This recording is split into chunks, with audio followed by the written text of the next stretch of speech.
This is Peugeot 3008 2011. This car starts and die out. It starts and then cut off. So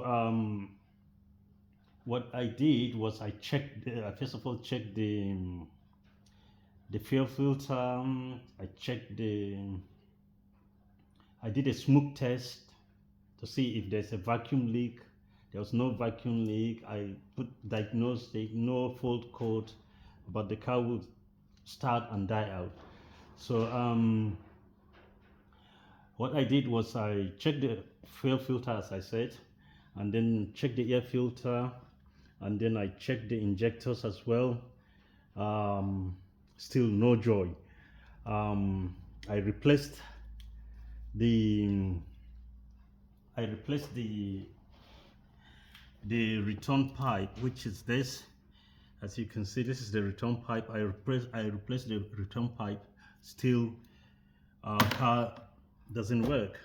So I was thinking that the EGR has a fault. Maybe it's blocked or something. So I removed the EGR, I cleaned the EGR and then put it back. Still car won't run. Runs and then cut out.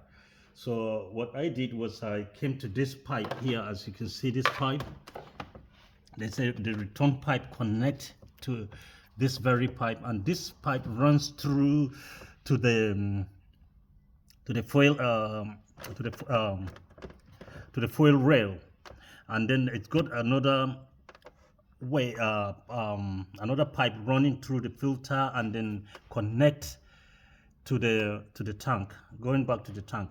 As you can see, this is the pipe here. I've replaced it, but this is the pipe. This is the pipe. The return pipe connects here, and then this one goes to the fuel rail, and this side goes to the fuel filter, and this is the outlet to the tank. So when I replace this pipe, then the car runs fine, no any issue again. Car runs, I've driven it like about 30-40 miles and then come back, no issue at all. So I hope this video will help someone. Thank you very much. Bye.